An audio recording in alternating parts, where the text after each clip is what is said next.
Yes. So, good evening, everyone who are present here. Uh, I don't know how far I will be able to tell you what is the kind of work which we have been doing. It is mainly the research what we have done in our department with my PhD students. So, stem cell modulation and cell free therapy for metabolic disorders. This is what is the title says, but there are many things which we have been working on, and the different things which I'm going to talk is about metabolic disorders, all in very short because time is not there. And basically, the emphasis is on how the stem cell therapy can be useful. And most of the work which we have done is in type 1 diabetes. And we have also done a lot of work on insulin resistance, which I am not going to discuss today. But that is also one of the very important thing. And type 2 diabetes, insulin resistance, obesity, slightly I am going to cover today. So, coming to the first slide, that is on metabolic syndrome. I think many of you might be knowing here. I don't know the kind of people who have joined here. But to start anything, you have to start with the basic.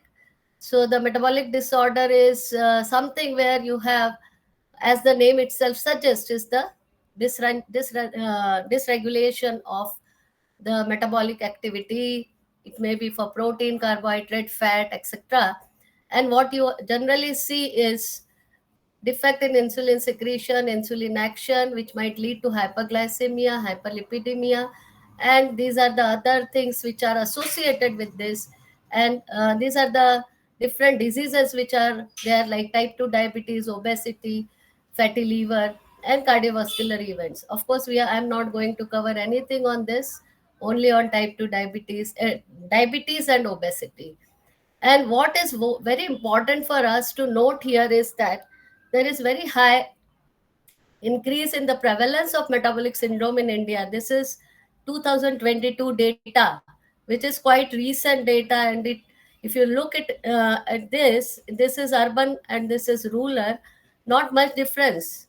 46.2% is average here, and it is 54.8%. If I take average of it, 50% of the population of India is suffering with some or other kind of the metabolic disorder. So it is really a cause of concern, and that is why I think earlier the ICMR used to give lot of emphasis only on infectious diseases, but now there is lot of emphasis on non-communicable diseases and mostly the lifestyle disorders or metabolic disorders.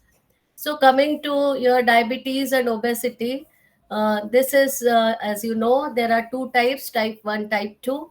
And in the case of type 1, it is mainly, in both the cases, there can be genetics involved. Apart from that, the environmental factors are playing role. In the case of type 1, it is immune dependent. It can be autoimmune response, which can be activated due to some environmental factors, leading to beta cell death, thereby decrease in the insulin and the C peptide concentration. As against that, in case of type 2 diabetes, what you have is there is increase in insulin, and and this is because of the major fact, that is insulin resistance. The cells are not responding to insulin, which in turn, in a long run, will lead to beta cell dysregulation. And there is like a long term type 2 diabetic may become type 1 diabetic because of the beta cell inefficiency in the later stage of the disease. So there is a correlation of type 1 diabetes to type 2 diabetes. So type 2 diabetes can lead to type 1 diabetes in the later stages. As if you talk about the obesity is something which is like, it is again due to the insulin resistance condition, one of the major factor. It might be associated and may not be associated with type 2 diabetes. It may lead to cardiovascular diseases.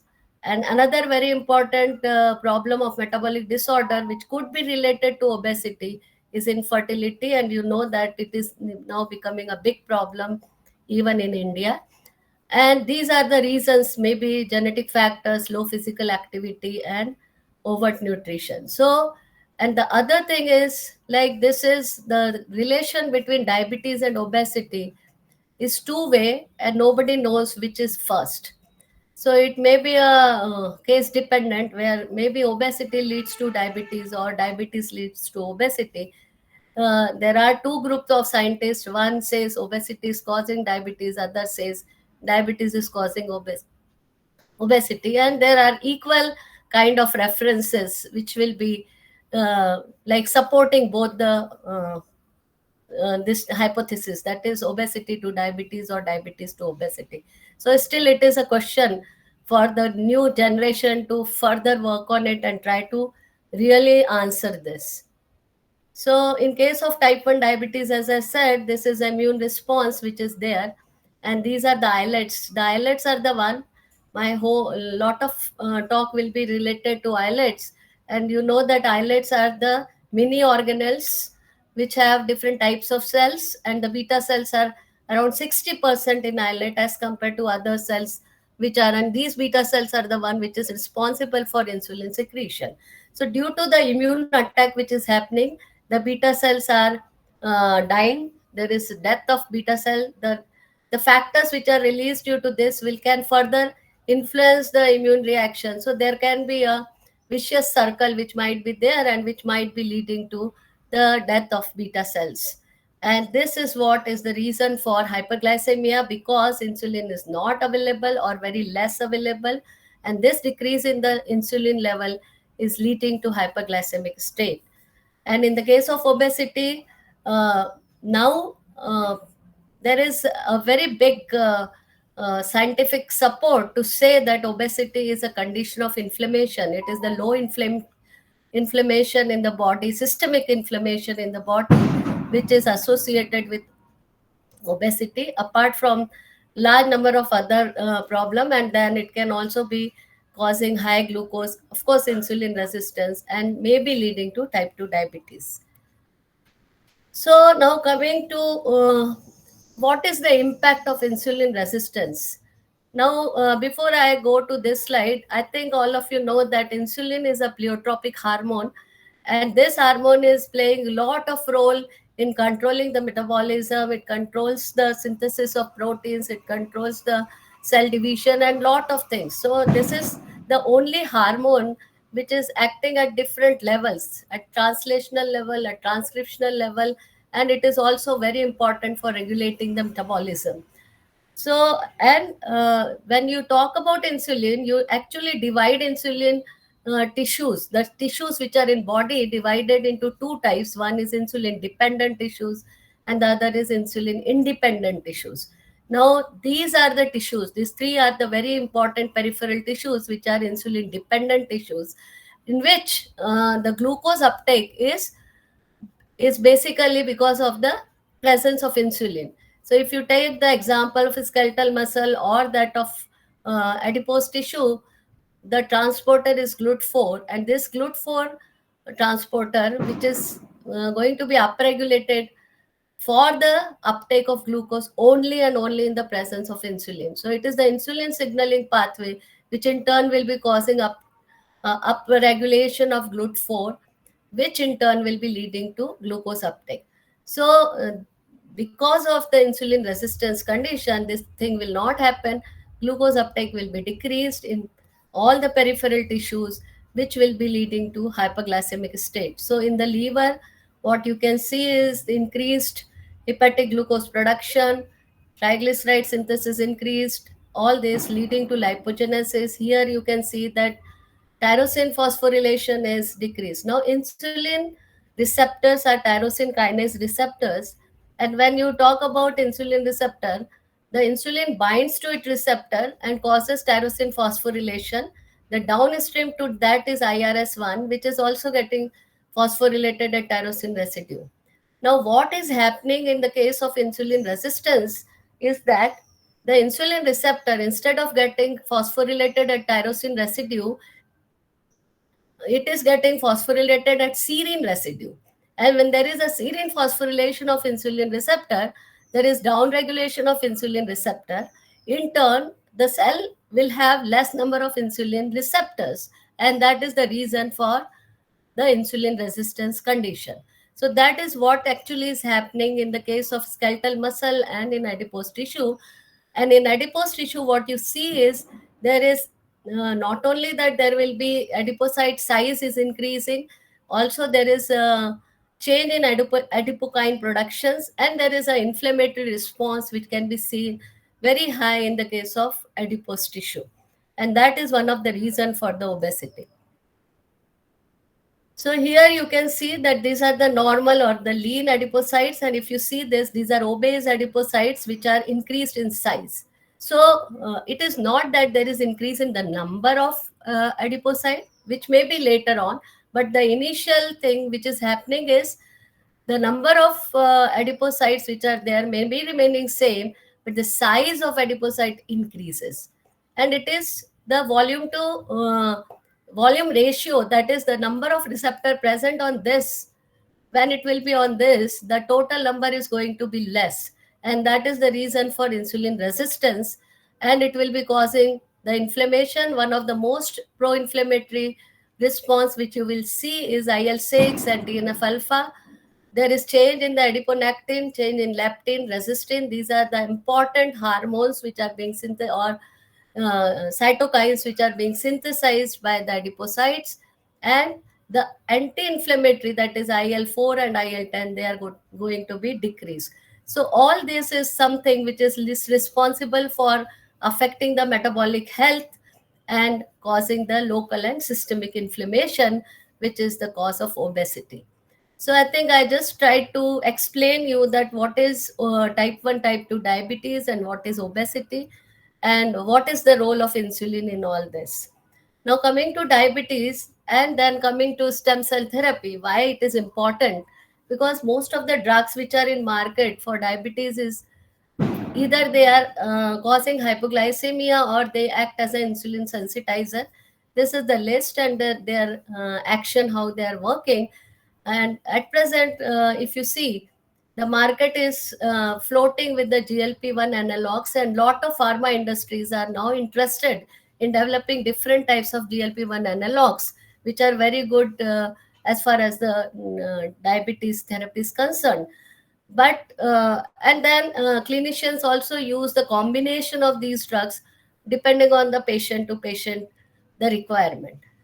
But the ultimate thing is it is not going to cure the disease, it is only the management of the disease. And the other treatment strategies which are there is exercise, diet control, physical activity, alternative medicine, herbal formulations, etc. And these are again important mainly in the case of type 2 diabetes, that exercise, and of course in type 1 diabetes also they recommend to do that. But these alternative strategies or the therapies which are available in the market are mainly for the management of the disease and not for the cure of the disease. So how to look towards the cure of the disease? Because the diabetes is something which is a syndrome, and due to that there are multiple things which are getting affected and madam which वो line जो आ रहा है ना वो उसको hide कर दीजिए, stop sharing के पास हाइड वाला, hide hide hide, yes madam, okay, yeah. Yes thank you madam. Thanks. So what I am just trying to come to now is the stem cells. I think many of you know now this is something which is in public, what are stem cells, and people are very much interested whether stem cell can be useful for the treatment. And there is lot of hype for stem cells, there is lot of hope for stem cell therapy. uh, I don't want to go in details of what is the at present status, but yes, it is promising thing which can be used for the treatment of different diseases. So different types of stem cells are embryonic stem cell, adult stem cell, iPSCs, and you know that induced pluripotent stem cells are something people, when they Yamanaka got the Nobel Prize, everyone thought that now the problem will be solved because any cell you can try to put transfection factors and then try to convert it into iPSC, which can then convert it into different, like differentiated into different tissues, which can be from ectoderm, mesoderm, or endoderm. Now, at present, adult stem cells are becoming more important. Embryonic stem cell has some ethical issues. iPSCs also has, like, although you can generate it and you can use it, but then again you are using something which is external, that is transcriptional factors. So there are certain questions about it. But as far as the adult stem cells are concerned, they are already in your body. So you are not taking it from anywhere, or you are not manipulating it. You can manipulate for your something for the betterment of the thing.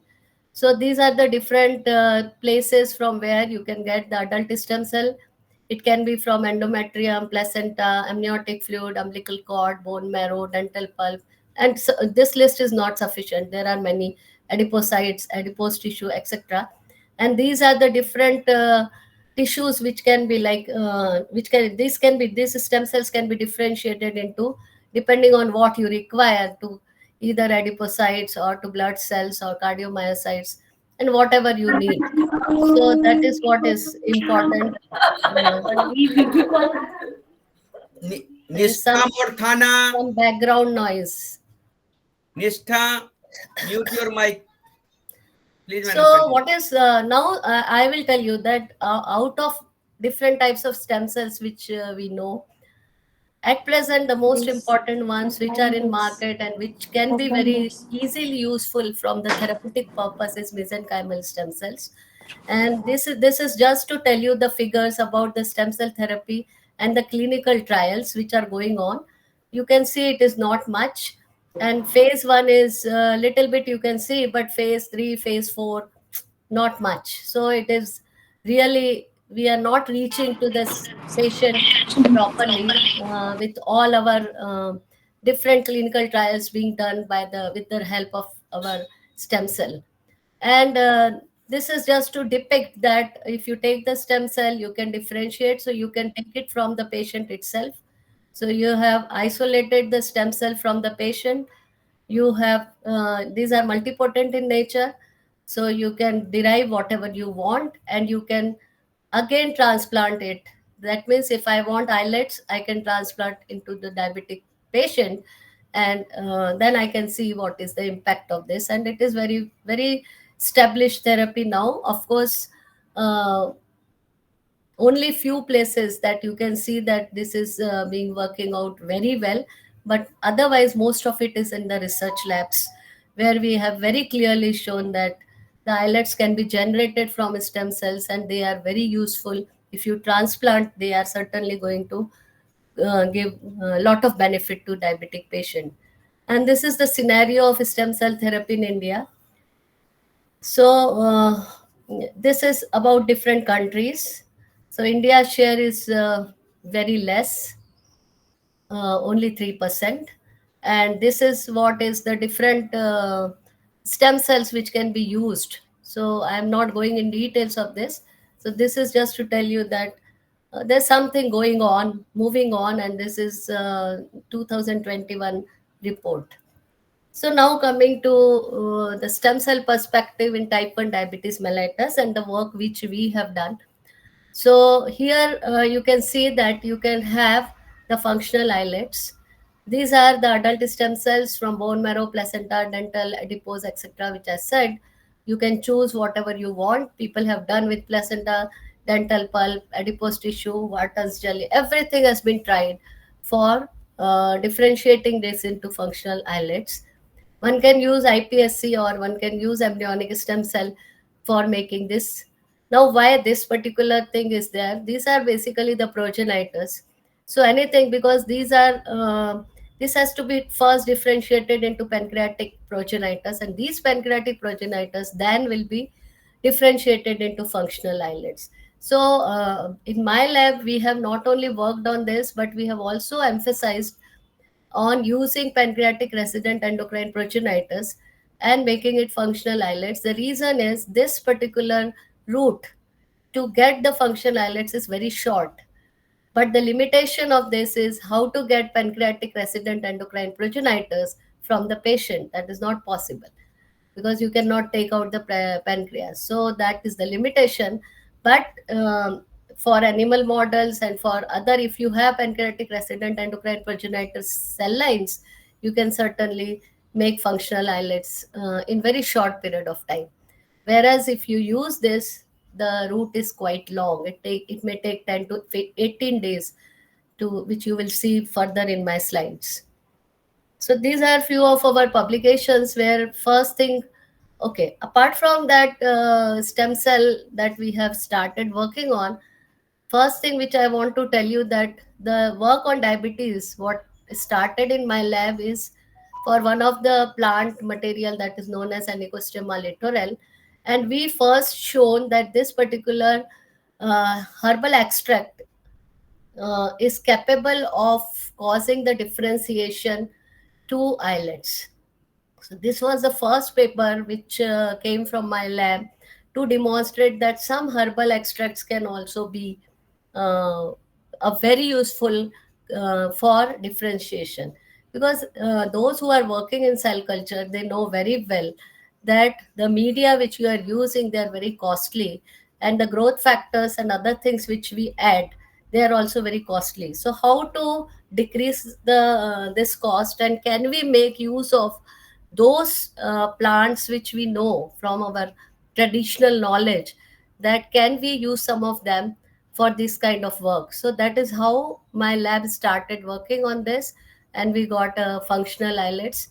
This then further we worked on it, and we isolated compounds from this. We tried all different compounds, which one is helping in this, and we found one of the compound known as sorticin to be a useful compound for making islets. So this is another second paper where we have shown a small molecule sorticin from Anicostema littoral differentiate and make islet like cluster, and it is capable of decreasing the hyperglycemic state to normoglycemic state. So then we also done, so these are all in vitro studies. So in vitro studies, first we have done in vitro, and then we have started working on in vivo, where we started making the diabetic animal by your STZ or Alexon. So, and here we tried to actually show that sorticin ameliorates diabetes by triggering pancreatic progenitor for islet neogenesis. So now this shows that there is no need for you to actually um, add or transplant the islets. But even if you treat the patient, or even if you treat the diabetic animal with the sorticin, and then if you try to see what is happening, we can very clearly see that the functional islet number has increased in these pancreas, and also that they have there is amelioration of the diabetes in this STZ treated valve mice. And then the pancreatic resident endocrine progenitors, they demonstrate a high islet neogenic fidelity and committed homing towards diabetic mice pancreas. I will come to this. Here, see, if you see this, one of the major problem when you deal with the transplantation is that if you are using stem cells, and if you are trying to treat with like with the injection of stem cells, you don't know where they will go. They may go to anywhere. So how to demonstrate that when we have used our mouse BMSC, that is bone marrow derived stem cells, they are going towards the pancreas, which is the damaged tissue. So it is certainly known that if there is any damage, there are many cytokines which are released, and they may be acting as a chemoattractants, and the cells can go there. So in this experiment, we just tried to show that most of our homing of the BMSC is happening in the pancreas, and we also did in other tissues, and um, we got a very successful result that most of it goes to pancreas and not to lung or other places, not to liver, because many of the times you see that when you do this, it goes to lung or liver, so which is certainly not good. So this is the experiment to demonstrate that, and this is where we have used the GFP, and this is a final islets which are being, like we took out the pancreas and tried to see this GFP label, because these are all GFP labeled BMSC. So we have taken the BMSC, then we have labeled it with GFP, and then we did in vivo lineage tracing. So this has clearly shown that our stem cells, now here no islets, these are the stem cells. The direct stem cells are being given to the animal, the diabetic animal, and we can see that this is control, and after the treatment, this is where your glucose level will be coming. So, and this is with the bioactive compound. So there is not only that we have just given the stem cells, we have also added another group where we also, along with that, we have added sorticin and tried to see what is happening to this. And this paper, one can see if you are interested, that is in Stem Cell Research and Therapy 2020. So one of the major thing which people are using for differentiation is activin A. So in this, since this was a lineage tracing experiment, we use the same growth factor. Of course, we did sorticin also. This potentiates the migration, homing, and beta cell differentiation of transplanted BMSC. This novel pharmacological approach for stimulating direct migration and homing of therapeutic BMSC, the scope for autologous BMSC transplantation therapy to treat diabetes. So this has given a clue that one can use the stem cells, bone marrow derived stem cell for transplantation to the, and it can be used for the treatment of diabetes. Now, whatever story I told till now is with the animals. But then, if you have to go to the bedside, you have to demonstrate the same thing in the human. So this experiment we have done with human bone marrow derived mesenchymal stem cells. This we got a patent for this particular thing because this is the first time like we have used our own bioactive cocktail for differentiating the HbMSCs and making the ILCC. That is, ICC is the insulin like cells. So islet like clusters, we call it as islet like clusters. So, and we tried to show that whether it has C peptide and glucagon present or not by doing FACS. And also it is very important that when you are demonstrating that islets are formed, your islet might be very good, but then if it is unable to release the insulin, it is of no use. So this is one of the very important tests you have to perform to show that yes, your islets which are being derived are very good, and they are basically capable of releasing insulin. So this is the protocol which was we got the patent, Indian patent, of course only Indian patent, not US or anything, but yet I'm happy that we have patent for this particular thing where the bioactive cocktail is something which is different, and this whole process has been standardized in my lab by Mitul, and it was a very difficult experiment. It took almost 3 years for us to standardize this, and we also showed in this how the different during the differentiation how the gene expression profile changes. And this modulation is by with bioactive, as I said. So these are the DTZ stained your islets. This is with bioactive, this is with activin, and you can see that if I talk about bioactive compound, this is our compound, and this is showing much better result as compared to activin. So it is even better than what people are using. And it is also not only that, it also decreases the apoptosis. And so ROS generation is also going to be less in this case. So that is something which is important, because if you generate islets and if you still have lot of ROS, maybe that your islet longevity will be very less. So if you want to transplant this islet, the longevity is a very important criteria to be considered, and that is because of its antioxidant property. It is capable of scavenging ROS, and thereby your DCFDA is very low. So apart from this, there are many strategies people are using for modulating mesenchymal stem cell. Here you can see that there can be, you can do the genetic modification. Lot of people may be attending here, they might have been using CRISPR-Cas9 for modification. Then priming your MSCs uh, with a small molecule, which we have done. Then using some biomaterial strategies, which you will see that we have done, and utilizing MSC secretome. This also some work we have done in this case. So here, if you see this, this is basically to enhance islet differentiation. Number has to be more, because if you want to transplant, you need very high number of islet for the diabetic patient. And when you start getting differentiation, the number of islet which you get is very less. So you need to have better strategies so that more number of islets can be generated. So for that, of course, this we have used. The second thing, other people have used transfection, transcription factors, microRNA overexpression, and microRNA inhibition. You will see that we have also worked on this. So these are the possible role of microRNAs in islet differentiation. For short of time, I am not going in details of this, but these are the different transcriptional factors, and these are the microRNAs which are playing important role. So what we are doing is we have been trying to identify different microRNAs which are getting expressed at different time points, 5th day, 10 day, 15 day, and 18 day of our protocol.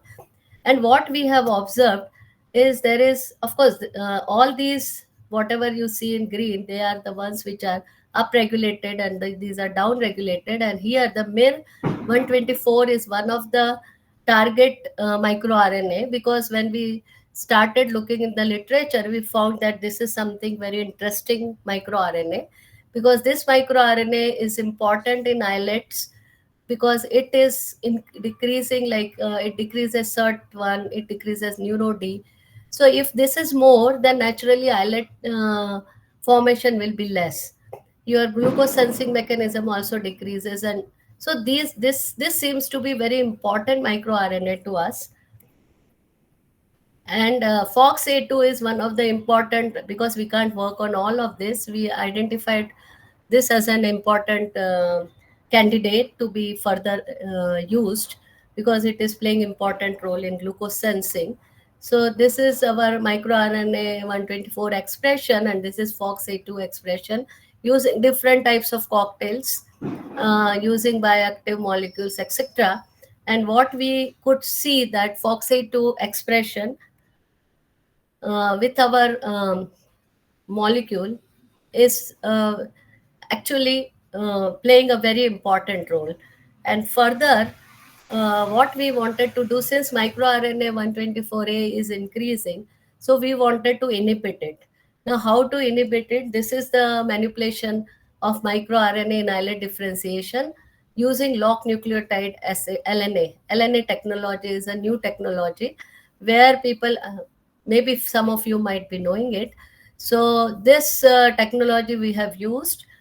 Basically, what this LNA will do, it will not allow the microRNA to bind to the target gene, and thereby it can decrease. So here the target gene for us is FOXA2. So its expression can be controlled. So if you see here, this is FOXA2 and this is NGN3. NGN3 is another very important transcriptional factor, which is getting very highly expressed. If the differentiation goes well, then it is getting expressed in the midpoint of the islet differentiation. So if you see here, this is the microRNA without LNA, and this is with LNA. That is, you are trying to inhibit MIR-124A, and you can see the kind of islet which we got is much, much better when the LNA is used. And these are basically the FOXA2 and the NGN3. So here you can see that with LNA, the expression of FOXA2 and NGN3 is increased. This is a merged picture, and this is what clearly tells us that there is a much better islet neogenesis which is going to happen. This at different concentrations that we have done.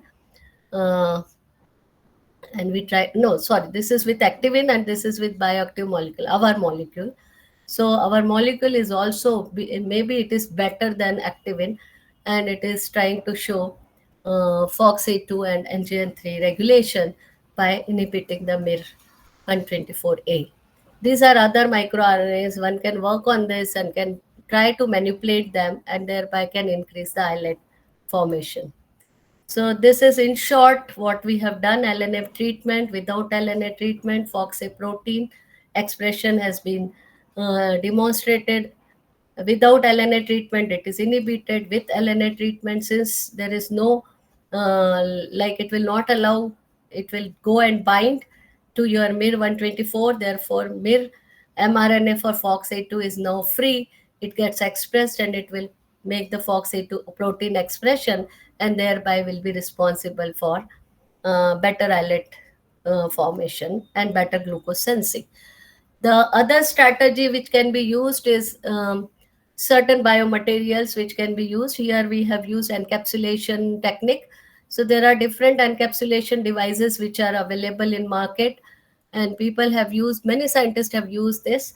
What we have used is hollow fiber membrane. This hollow fiber membrane, we got it from IIT Bombay, from Professor Jayesh Bellare. And with his collaboration, we could do this experiment. And what we tried to do is, first we tried to see that our islets, when we keep it in the hollow fiber, because if you are trying to put your islet in something, you don't know whether uh, the islets which are there, they will be live or they may die after some time. So this is the first experiment, is to prove that. So viability of ILCC before transplantation, that is what we tried to do. And what we have seen is, it is the viability is very good. And this is this particular thing, this is before transplantation and this is after transplantation. So after transplantation also, when you take out these from the hollow fiber and try to see, they are still showing very good efficacy. So to prove this, what we did is, we have used the Balsi mice, again made them diabetic. Then we added encapsulated rat islet packed into HFM. HFM transplantation has been done intraperitoneally. And then we tried to, post-translation monitoring for 3 to 4 months has been done. And we started estimating fasting blood glucose. And at the end, what we did is, we have removed HFM, and then we did some post-retrieval study to prove that after you remove, whether the animal is still remaining, is becoming normoglycemic, or again going back to the diabetic condition. So this is, you can see, this is control. The red one is the diabetic, and the green one is, you can see that as the days are increasing, this is the time when we have started the transplanted the HFM islets, and then there is a decrease in the glucose level. And this is at day 30. This we did, after this we retrieved it. So we retrieved from the animal. This is all surgical process which we have done. We removed this HFM islets, and then we again monitored. There is slight increase, but then it is still not going to, and this is still 100 days. So till 3 months of time, the animals are diabetic free. They don't have very high levels of glucose. It is coming down. So this is a proof of concept, says that HFM transplantation of islets is successful.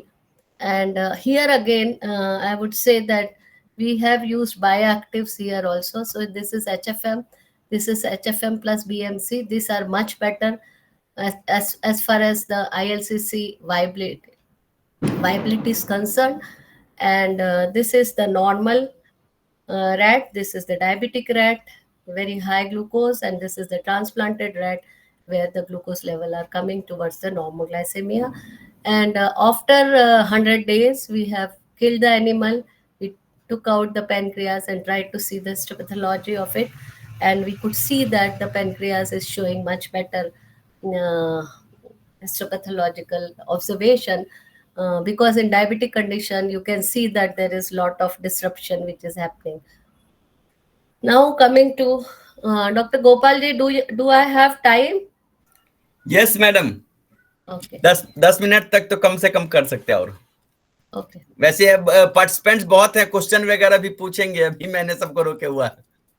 Okay, so now the last thing which, of course, if you want, I can go. Otherwise, I stop here.